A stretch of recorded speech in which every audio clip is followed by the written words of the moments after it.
Welcome back.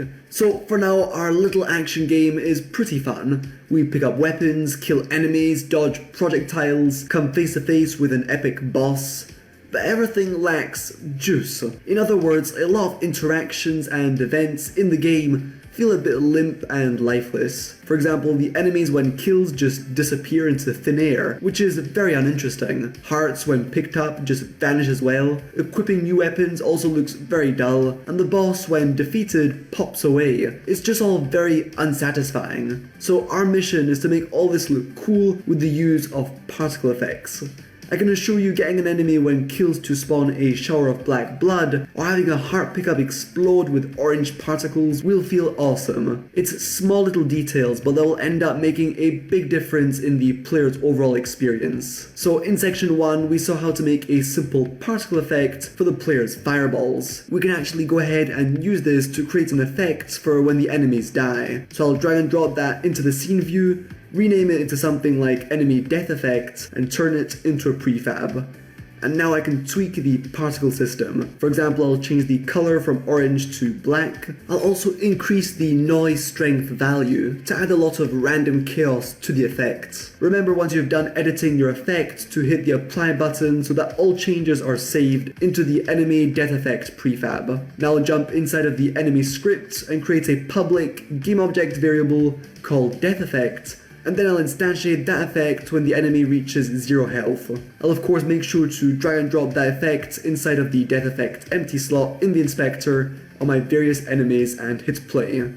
And whoa, killing these squishy monsters feels a whole lot better.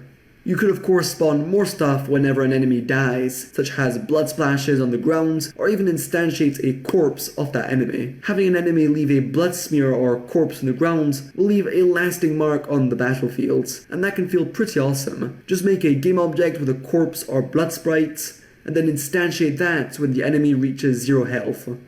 On the downside, the scene could start looking pretty messy, and even clutter the gameplay, so I'll just get enemies spawning a particle effect.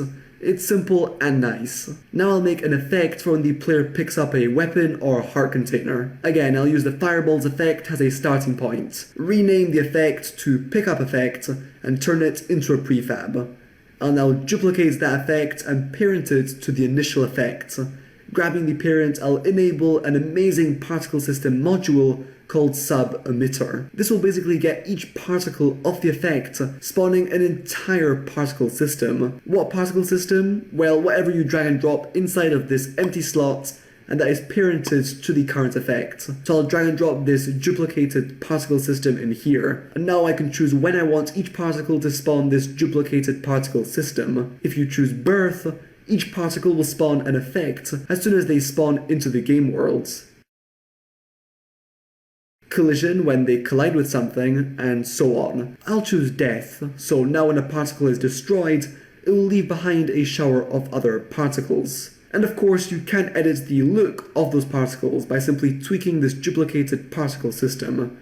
So I'll make these particles very small and perhaps give them a more yellow tinge.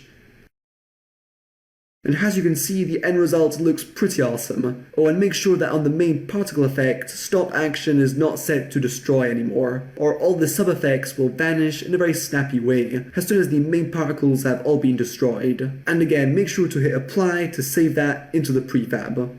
I'll now open up my weapon pickup script and create a new public GameObject variable called effect, which I will instantiate as soon as the player collides with the pickup. And I'll do the same inside of the health pickup script. Then I'll make sure to drag and drop that pickup effect inside of the inspector for my various weapon pickups and health pickup and hit play. And upon colliding with my hard-won loot, I'll be rewarded with some nice, satisfying particle effects. Now you'll notice how my bat monster shoots these projectiles that just disappear in a very weird, ugly way. How about simply spawning the enemy death effect whenever the projectile destroys itself? That will make everything look a lot better.